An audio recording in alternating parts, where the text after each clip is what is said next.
Welcome back, Studio 701. In today's well-being segment, we welcome Nicole Cross-Hillman with Behavioral Health from Sanford Health. Thank you so much for being here, Nicole. Good morning, Nicole. Yes, thank you. Good morning. Tell us about the Sanford Health and Simle Middle School partnership. How was it developed, and what's the purpose of it?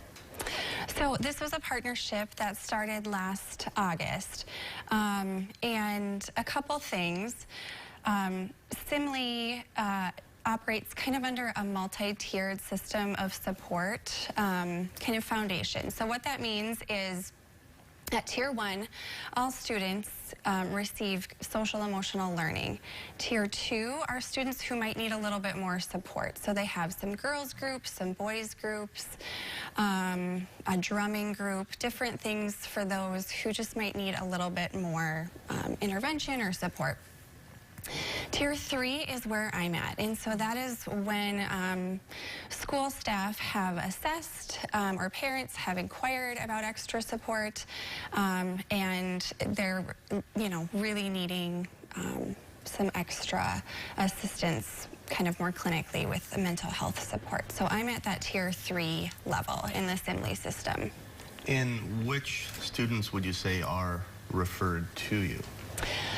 So the school staff screens students with something that they have in place, and students tend to come out either on an internalizing, if they're high on internalizing struggles, so that would be more anxiety, depression, or externalizing.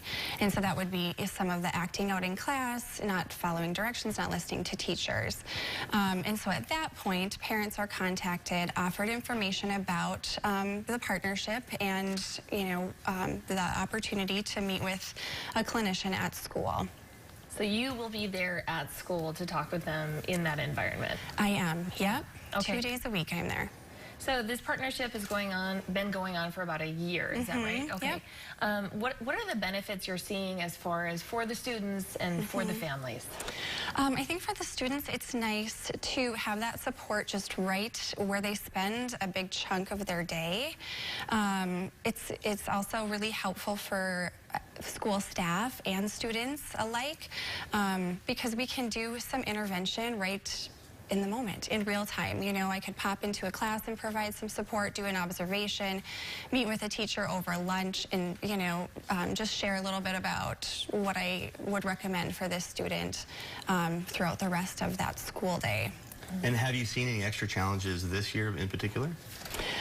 Not yet. In March, when schools did close, there was extra work involved in reaching out to families and offering just other support. So a telehealth opportunity, or, students could come and see me at the Sanford clinic as well. Yeah. So it was just extra kind of reaching out to families, whereas at school, they just pop out of their class for 45 minutes and we have our clinical session. Yeah. Sure. Now you have 3 tips that you've prepared for parents of middle schoolers. These are pretty important. Let's take a look at those tips right now, and we're going to go through them and have you explain them right now. Let's start with communicate. Yeah, so these 3 are basic tips, and communicate is just something I think that we can all do well, benefit from. I always encourage parents to not be afraid to ask some of the hard questions, or questions that they might be afraid to ask their middle schooler. Are you struggling? Are you feeling down or depressed or hopeless? Do you have a lot of worry? Have you ever thought about hurting yourself? Sometimes I think parents are afraid that they're going to give students or their children an idea about something, and all of the research shows that that's not the case. It's so much better to open the door and communicate about things. So ask those questions and communicate. Yes. Let's take a look at the list again. 3 tips again. The other 2. Yep, so ask for help. We want to encourage students, kids, families to all be asking one another for help, whether that's students asking teachers, students reaching out to parents and saying, I am having a hard time, I do need some more help. We as parents, parenting through this and sending kids to school or not, need to ask, our supports for help as well. So just being sure to reach out for that extra support. Sure. And finally, take care.